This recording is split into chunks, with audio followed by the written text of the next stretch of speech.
కౌరవులు పాండవులు అంపశయ్య మీద పడుకొని ఉన్న భీష్ముడిని సమీపించి నమస్కారం చేసి నిలబడ్డారు. అప్పుడు ధర్మాత్ముడైన భీష్ముడు తన వద్ద నిలబడి ఉన్న కౌరవ పాండవులను చూసి ఆధారం లేక క్రిందకు వ్రేళ్లాడుతున్న శిరస్సుతో ఇలా అన్నాడు: స్వాగతం వో మహాభాగాః, స్వాగతం వో మహారథాః, తుష్యామి దర్శనాచ్ఛాగం యుష్మాక మమరోపమాహ. ఓ దేవ సమానులారా, ఓ ఉత్తములారా, మీకు స్వాగతం. ఓ మహారథులారా, మీకు స్వాగతం. మిమ్మల్ని చూసి నేను ఎంతో సంతోషిస్తున్నాను. నా శిరస్సు ఆధారం లేక క్రిందకు వేలాడుతోంది. దీనికి తగిన దిండును తెచ్చిపెట్టండి అన్నాడు. అప్పుడు రాజులు పరిగెత్తి చాలా విలువగల మృదువైన దిండ్లను తీసుకొని వచ్చారు. భీష్ముడు వాటిని అంగీకరించలేదు. వారిని చూసి చిరునవ్వు నవ్వుతూ ఇలా అన్నాడు: ఓ రాజులారా, వీరుల శయ్యాలకు ఈ దిండ్లు పనికిరావు. ఆ భీష్ముడు అర్జునుడిని చూసి ఇలా అన్నాడు: నాయనా అర్జున, నా శిరస్సు వేలాడుతుంది. దీనికి తగిన దిండుని ఏదైనా నువ్వే నాకు ఏర్పాటు చేయి అన్నాడు. అప్పుడు అర్జునుడు ఎంతో దుఃఖిస్తూ తాతగారికి నమస్కారం చేశాడు. ధనస్సును ఎక్కిపెట్టి ఇలా అన్నాడు: ఓ పితామహ, ఇప్పుడు నేనేం చేయాలో ఆజ్ఞాపించన్నాడు. అప్పుడు భీష్ముడు అదే మాటను ఇలా చెప్పాడు: ఓ పల్గుణ, నా శిరస్సు క్రిందకు వేలాడుతోంది. దీనికి తగిన దిండుని ఏర్పాటు చేయి. ఈ అంపశయ్యకు తగిన దానిని ఇవ్వు. నువ్వు శ్రేష్ఠుడు, సమర్థుడు, బుద్ధిమంతుడు, సత్వగుణం గలవాడు అన్నాడు. వెంటనే అర్జునుడు గాంధీవాన్ని తీసుకొని బాణాన్ని మంత్రించాడు. భీష్ముడి అనుమతి తీసుకున్నాడు. 3 బాణాలు ప్రయోగించి ఆయన శిరస్సుకు ఎత్తుగా ఉండేటట్లుగా బాణాలను అమర్చాడు.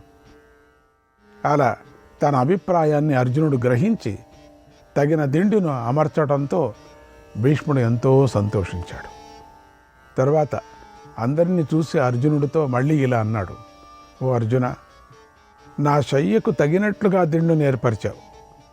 నేను చెప్పింది వేరే విధంగా అర్థం చేసుకొని ప్రవర్తించి ఉంటే నేను నిన్ను కోపంతో శపించేవాడిని. నువ్వు క్షత్రియ ధర్మాన్ని ఆచరించేవాడు కనుక నా అభిప్రాయాన్ని తెలుసుకున్నావు. క్షత్రియ ధర్మాన్ని ఆచరించేవాడు యుద్ధంలో ఇలాగే అంపశయ్య మీద పడుకోవాలి అన్నాడు. యుద్ధంలో పడిపోయేటప్పుడు అందరూ ఇట్లే పడుకోవాలంట. తర్వాత రాజులను, రాజపుత్రులను, పాండవులను చూసి ఇలా అన్నాడు: ఓ వీరులారా, ఇదే నేను అడిగిన దిండు. దీన్ని అర్జునుడు ఏర్పరిచాడు. సూర్యుడు ఉత్తరాయణంలోకి వచ్చేదాకా నేను ఈ శయ్య మీదే పడుకొని ఉంటాను. సూర్యుడు 7 గుర్రాలు గల ఉత్తమమైన తేజస్సు గల రథం మీద ఉత్తర దిక్కు నుండి వచ్చినప్పుడు నా వద్దకు వచ్చిన రాజులు నా ఊర్ధ్వలోక గమనాన్ని చూస్తారు. ఆ సమయంలో నేను ఎంతో ప్రియమైన నా ప్రాణాలను మిత్రులను విడిచి పెట్టినట్లుగా నేను అప్పుడు విడిచిపెడతాను. ఇప్పుడు నా ఈ నివాసానికి చుట్టూ కందకాన్ని త్రవ్వండి. నేను ఇక్కడే ఇలాగే అనేక బాణాలు వ్యాపించిన శరీరంతో సూర్యుడిని ఉపాసిస్తూ ఉంటాను నేను. ఓ రాజులారా, వైరాన్ని వదలండి, యుద్ధాన్ని విరమించండి అన్నాడు. అప్పుడు గురువుల వద్ద బాగా చదువుకున్నవారు, అన్ని ఉపకరణాలు దగ్గర ఉన్నవారు, శరీరంలో చిక్కిపోయి ఉన్న ములుకులు తీయటంలో నేర్పుగల ఆయన వైద్యులు భీష్ముడి చికిత్స చేయాలని అక్కడికి వచ్చారు. భీష్ముడు వారిని చూసి నీ పుత్రుడైన దుర్యోధనుడితో ఇలా అన్నాడు: నాయనా, ఈ వైద్యులకు ధనాన్ని ఇచ్చి పంపించు, చక్కగా గౌరవించు. ఈ స్థితిలో ఉన్న నాకు వైద్యులు చేయవలసింది ఏమీ లేదు. ఓ రాజులారా, క్షత్రియ ధర్మాన్ని ఆచరిస్తూ నేను ఉత్తమ గతిని పొందుతాను. అంపశయ్య మీద ఉండి వైద్యం చేయించుకోవటం ధర్మం కాదు. నా ఈ శరీరాన్ని ఈ బాణాలతో పాటే దహించండి అన్నాడు. ఆ మాటలు విని దుర్యోధనుడు వైద్యులను గౌరవించి పంపేశాడు. అప్పుడు రాజులు క్షత్రియ ధర్మం మీద భీష్ముడికి గల ఉత్తమ నిష్టను చూసి ఎంతో ఆశ్చర్యపోయారు. అన్ని బాణాలు గుచ్చుకున్నాయి. ఆ బాణాలు బాణాలు చేయ మీదనే ఉన్నాడు. మనకు ఒక చిన్న ముళ్ళు గుచ్చుకుంటే అయ్యో అంటాం, ఒక సూజి గుచ్చుకుంటే అయ్యో అంటాం. వేల కొద్ది బాణాలు గుచ్చుకున్నవాడు చూడండి ఎట్లా ఉన్నాడు, నవ్వుతూ ఉన్నాడు. ఆయన శక్తి ఏమిటి, ఆయన యొక్క తపస్సు ఏమిటి, ఆయన నిబ్బరం ఏమిటి? ఇది కేవలం ఆయన కథ చెప్పుకుంటే మనకు కొంచెమైనా వస్తుంది. అట్లా పడుకొని ఉండి ఇలా పాండవులు నీ పెదతండ్రికి తగిన దిండును అమర్చారు అని చెప్తున్నాడు. తర్వాత పాండవులు కౌరవులు అంపశయ్య మీద పడుకొని ఉన్న భీష్ముడికి 3 సార్లు ప్రదక్షిణ చేశారు. భీష్ముడికి గట్టి భద్రత కల్పించారు. సాయంత్రం అయ్యేసరికి వీరులందరూ రక్తంతో బాగా తడిసిపోయి ఉన్నారు. భీష్ముడు పడిపోయినందుకు ఎంతో దుఃఖిస్తూ గతాన్ని గురించి ఆలోచించారు. పాండవ వీరులు మాత్రం ఎంతో సంతోషిస్తూ తమ శిబిరంలోకి వెళ్ళారు. భీష్ముడు పడిపోయినందుకు ఎంతో ఆనందించారు. కృష్ణుడు పాండవుల వద్దకు వెళ్ళి ధర్మరాజుతో ఇలా అన్నాడు, ఓ కురురాజా, అదృష్టం వల్ల విజయం పొందుతున్నావు. భీష్ముడు పడిపోవటం కూడా మీ అదృష్టమే. భీష్ముడు ఆడిన మాట తప్పనివాడు. ఆయనకు సర్వ శస్త్రవిద్యలు అస్త్రవిద్యలు తెలుసు. దేవతలు కూడా ఆయనను వధించలేరు. భీష్ముడు చూపులతోనే ఇతరులను కాల్చివేయగల శక్తిమంతుడు. అయినా నిన్ను సమీపించి నీ చూపుతోనే దగ్ధమైపోయాడు అన్నాడు. అప్పుడు ధర్మరాజు ఆ మాటలు విని కృష్ణుడితో ఇలా అన్నాడు, తవ ప్రసాదాత్ విజయ క్రోధాత్ తవ పరాజయ త్వం హినః శరణం కృష్ణ భక్తానామభయంకర. ఓ కృష్ణ, ఇదంతా నీ అనుగ్రహమే. నీ వల్లే విజయం కలుగుతుంది. నీ క్రోధం వల్ల పరాజయం కలుగుతుంది. అభయాన్ని ఇచ్చే ఓ కృష్ణ, మేము నీ భక్తులం, మాకు నువ్వే శరణం. ఓ కేశవ, నీ అండగల వారికి జయం కలగటం ఆశ్చర్యం కాదు కదా. నువ్వే యుద్ధంలో మాకు రక్షకుడివై ఉన్నావు. మాకు నిత్యము మేలు కలిగించాలని కోరుకుంటూ ఉన్నావు. అన్ని విధాల నిన్ను శరణు పొందిన వారికి మేలు కలుగుతుంది. ఇది వింత కాదు, ఇదే నా అభిప్రాయం అన్నాడు ధర్మరాజు. ఆ మాటలు విని శ్రీకృష్ణుడు నవ్వుతూ, ఓ మహారాజా, నీకు తగినట్లుగా చక్కగా మాట్లాడావు అన్నాడు శ్రీకృష్ణుడు అని చెప్పాడు సంజయుడు. శ్రీకృష్ణాయ పరమాత్మనే నమః. 121వ అధ్యాయం.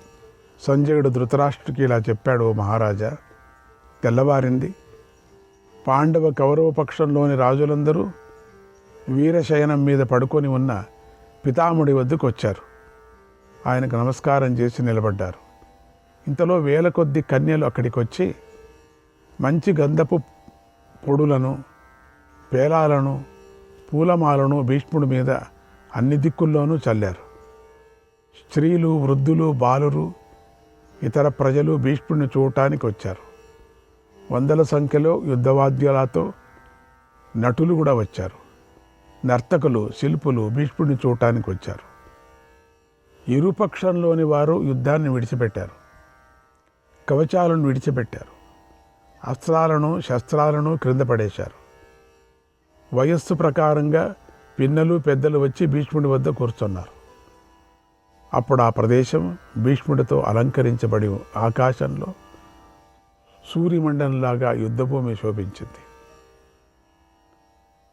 భీష్ముడు శరీరంలో దిగబడి ఉన్న బాణాలతో బాధపడుతున్నాడు. పాము బుసుగొట్టినట్లుగా నిట్టూర్పులు విడుస్తూ ఆ బాధను అణుచుకొని ఉన్నాడు. బాణాలు తాకిడితో ఆయన శరీరం తపిస్తోంది. శస్త్రాల వల్ల కలిగేటువంటి బాధతో భీష్ముడు సొమ్మిసిల్లిపోయాడు. అక్కడ కూర్చున్న రాజులను మంచినీరు కావాలని అడిగాడు. అప్పుడక్కడ ఉన్న క్షత్రియులు వేగంగా వెళ్ళి ఆహార పదార్థాలను, చల్లని నీటి పాత్రలను తెచ్చి ఆయన చుట్టూ పెట్టారు. భీష్ముడు వారు తెచ్చిన ఆ పదార్థాలను, నీటిని చూసి ఇలా అన్నాడు, నేను మానవలోకానికి సంబంధమైన ఏ భోగాలను ఉపయోగించను. వాటిని నేను విడిచిపెట్టాను. ఇలా బాణశయ్యపై పడి ఉన్న మానవాతీత శక్తిలో ఉన్నాను నేను. సూర్యచంద్రులు ఉత్తర దిక్కుకు రావాలని ఎదురు చూస్తూ ఉన్నాను. ఇప్పుడు అర్జునుడిని చూడాలి అనుకుంటున్నాను అన్నాడు. అప్పుడు అర్జునుడు భీష్ముడి వద్దకు వచ్చి నమస్కారం చేశాడు. తాత, ఏం చేయాలో చెప్పు అన్నాడు. భీష్ముడు అర్జునుడిని చూసి ఎంతో సంతోషిస్తూ ఇలా అన్నాడు. నాయన, నువ్వు వేసిన బాణాలతో నా శరీరం కప్పబడిపోయింది. నాకు దగ్ధం అయిపోతున్నట్లుగా ఉంది. నీ బాణాలు నన్ను బాగా బాధ పెడుతున్నాయి, పీడిస్తున్నాయి. నా నోరు ఎండిపోయింది. నాకు నీరివ్వు. ఈ పని చేయటానికి నువ్వే శక్తిమంతుడు. నాకు దాహం వేస్తున్నది అన్నాడు. అర్జునుడు సరే అని రథమెక్కి గాంధీవానికి అల్లెత్రాడు బిగించి ధనుష్టాంకారం చేశాడు. సమస్త ప్రాణులు, అక్కడ ఉన్న రాజులు ఆ ధ్వనిని విని ఎంతో భయపడ్డారు. అర్జునుడు వీరశయ్యపై పడుకున్న భీష్ముడికి రథం మీద నుండి ప్రదక్షిణం చేశాడు. అందరూ ఉండగా ఒక బాణాన్ని తీసి దానిని పర్జన్యాస్త్రంతో మంత్రించాడు. భీష్ముడికి కుడివైపు గల భూమిలోకి ఆ బాణాన్ని ప్రయోగించాడు. అప్పుడు నిర్మలమైనది, పవిత్రమైనది, అమృతంతో సమానమైనది, చక్కని సువాసన గలది, రుచిగలగలది అయిన ఒక చల్లని జలధార భూమి నుండి పైకొచ్చింది. ఆ చల్లని జలధారలో అర్జునుడు భీష్ముడికి దప్పిక తీర్చాడు, తృప్తి కలిగించాడు. అర్జునుడు ఇంద్రుడిలాగా చేసిన ఆ గొప్ప పనిని చూసి అక్కడ ఉన్న రాజులందరూ ఎంతో ఆశ్చర్యపోయారు. కౌరవులు అర్జునుడు చేసిన ఈ మానవాతీత మహాకార్యాన్ని చూసి వణికిపోయారు. రాజులందరూ ఆశ్చర్యంలో మునిగి తమ ఉత్తరీయలాను గాలిలోకి విసిరారు. అప్పుడు శంఖ దుందుబుల ఘోష అంతటా వ్యాపించింది. భీష్ముడు సంతోషిస్తూ అర్జునుడితో ఇలా అన్నాడు. ఓ మహాబాహు, మహా తేజస్వి, ఈ పని చేయటం నీకు ఆశ్చర్యం కాదు. నువ్వు నరమహర్షివి అని నారద మహర్షి నాకు పూర్వమే చెప్పాడు. నారాయణుడి సహాయంతో నువ్వు మహాకార్యం చేస్తావు. దేవతలందరితో కలిసి ఇంద్రుడు కూడా ఈ గొప్ప పని చేయటానికి సమర్థుడు కాడని ఆయనే నిశ్చయంగా చెప్పాడు. ఓ పార్థ, సకల క్షత్రియ జాతికి నువ్వు నాశకుడువని భవిష్యత్తును దర్శించే వారందరికీ తెలుసు. ఈ భూమి మీద గల ధనుర్ధారాల్లోనూ కూడా మానవుల్లోనూ నువ్వు ఒక్కడవే శ్రేష్ఠుడవు. మనుష్య జగతి శ్రేష్ఠాక పక్షిణాం పతగేశ్వర సరితాం సాగర శ్రేష్ఠ గౌర్వారిష్ట చతుత్పాదాం. జగత్తులోని సకల ప్రాణుల్లో మానవులు శ్రేష్ఠులు. జగత్తులో పక్షుల్లో గరుత్మంతుడు శ్రేష్ఠుడు. ధనుర్ధారులో నువ్వు శ్రేష్ఠుడు. 4 పాదాలు గల జంతువులలో గోవు శ్రేష్టమైనది. తేజస్వులలో ఆదిత్యుడు శ్రేష్ఠుడు. పర్వతాలలో హిమవంతుడు శ్రేష్ఠుడు. నేను, విదురుడు, ద్రోణుడు, పరశురాముడు, శ్రీకృష్ణుడు, సంజయుడు ఎన్నో విధాలుగా హితబోధ చేశాం. అయినా దుర్యోధనుడు వినలేదు. దుర్యోధనుడి బుద్ధి పెడత్రోవ పట్టింది. అతడు మొద్దుబారిపోయాడు. మేమందరూ చెప్పిన మాటపై అతడు శ్రద్ధ పెట్టలేదు. శాస్త్రాన్ని అతిక్రమించాడు. ఇక దుర్యోధనుడు భీముడి బలానికి బలై మరణించి యుద్ధభూమిలో దిక్కులేని వాడవుతాడు అన్నాడు. ఆ మాటలు విని దుర్యోధనుడు ఎంతో దీనుడైపోయాడు. భీష్ముడు ఆ దుర్యోధనుడిని చూసి ఇలా అన్నాడు. ఓ రాజా, నా మాట విను, కోపాన్ని విడిచిపెట్టు. అర్జునుడు నా కోసం చల్లని నీటిని తెప్పించటాన్ని నువ్వు కళ్ళారా చూశావు కదా. ఇలా అసాధ్యమైన పనిని సుసాధ్యంగా చేసేవాడు ఈ లోకంలో ఇంకొకడు లేడు. అర్జునుడికి అనేక దివ్యాస్త్రాలు తెలుసు. ఆగ్నేయం, వారుణం, సౌమ్యం, వాయువ్యం, వైష్ణవం, ఇంద్రం, పాశుపతం, ఐంద్రం అనే అస్త్రాలు తెలుసు. బ్రాహ్మం, పారమేష్ట్యం, ప్రాజాపత్యం, ధాత్రం, త్వస్త్రం, సావిత్రం, వైవస్వతం మొదలైన అనేక దివ్యాస్త్రాలు తెలుసు.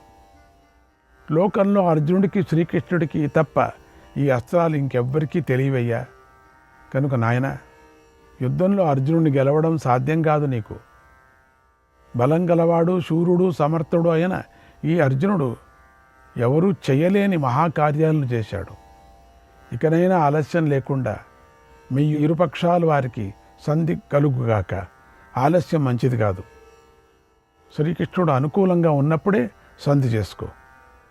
ధర్మరాజు మీతో శాంతిగా ఉన్నప్పుడే సంధి చేసుకో. అర్జునుడు తన బాణాలతో నీ సైన్యాలను అన్నిటినీ నాశనం చెయ్యకముందే సంధి చేసుకో.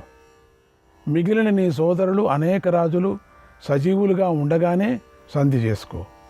యుద్ధభూమిలో ధర్మరాజు కోపంతో చూసిన తన చూపుతో నీ సైన్యాన్ని కాల్చక ముందే సంధి చేసుకో. నకులుడు, సహదేవుడు, భీముడు నలువైపులా చుట్టుముట్టి నీ సైన్యాన్ని నాశనం చేయకముందే నువ్వు పాండవులతో స్నేహం చెయ్యి. అదే నాకిష్టం. అది ఈ యుద్ధం నా అంతంతోనే పూర్తి కావాలి. కనుక పాండవులతో సంధి చేసుకో. నేను చెప్పిన మాటలు నీకు ప్రీతి కలిగించుగాక. ఇలా చేయటం నీకు కురువంశానికి క్షేమం కలిగిస్తుందని నేను అనుకుంటున్నాను.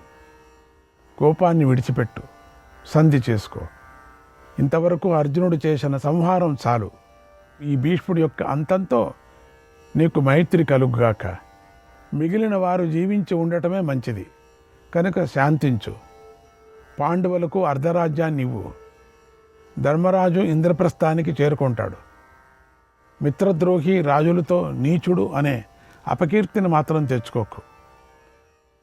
నా అంతంతో ప్రజలందరికీ శాంతి కలుగుగాక. రాజులందరికీ సంతోషం లభించుగాక. తండ్రి పుత్రుడితోనూ, మేనల్లుడు మేనమామతోనూ, సోదరుడు సోదరుడితోనూ కలిసి సుఖంగా ఉండెదురుగాక. ఈ సమయంలో నేను చెప్పిన ఈ మాటలు తెలివి తక్కువతనంతో గ్రహించలేకపోతే మాత్రం ఎంతో బాధపడతావు. ఈ యుద్ధంలోనే మీరందరూ నశిస్తారు. ఇది సత్యం అని రాజులందరూ వింటూ ఉండగా దుర్యోధనుడికి చెప్పాడు. అప్పుడు బాణాలు బాధించిన బాధను భీష్ముడు తనలోనే అణుచుకొని మౌనం వహించాడు. భీష్ముడు చెప్పిన ఆ మాటలు ధర్మార్థాలతో కూడి ఉన్నాయి. మేలు కలిగించేవై ఉన్నాయి. చక్కగా ఉన్నాయి.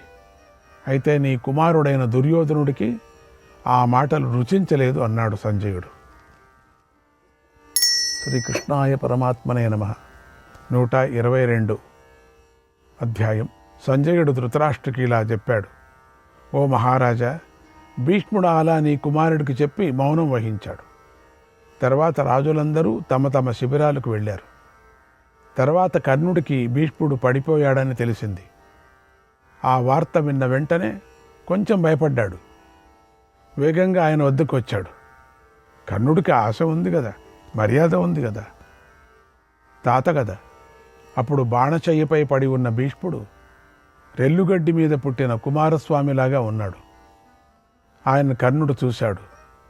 కనులు మూసుకొని కన్నీటితోనూ బొంగురు గొంతుతోనూ ఇలా అన్నాడు. ఓ మహానుభావ, భీష్మ, కురుశ్రేష్ఠ, ప్రతిరోజు నేను నీ కంటికి కనిపిస్తూ ఉంటాను. నీ చేత ద్వేషించబడుతూ ఉంటాను. అటువంటి కర్ణుడినైన నేను ఇప్పుడు నీ వద్దకు వచ్చాను అన్నాడు. ఆ మాటలు విని భీష్ముడు మెల్లగా కన్నులు తెరిచి చూశాడు. అప్పుడు ఆ ప్రాంతంలో ఇతరులు ఎవరూ లేరని తెలుసుకున్నాడు. తనకు రక్షణగా ఉన్న భటులను దూరంగా వెళ్ళమని చెప్పాడు. వారు దూరంగా వెళ్ళారు. అప్పుడు భీష్ముడు ఏకాంతంలో తండ్రి పుత్రుణ్ణి కౌగిలించుకున్నట్లుగా కర్ణుని ఒంటి చేతితో కౌగిలించుకొని ప్రేమతో ఇలా అన్నాడు. శ్రీకృష్ణాయ పరమాత్మనే నమః.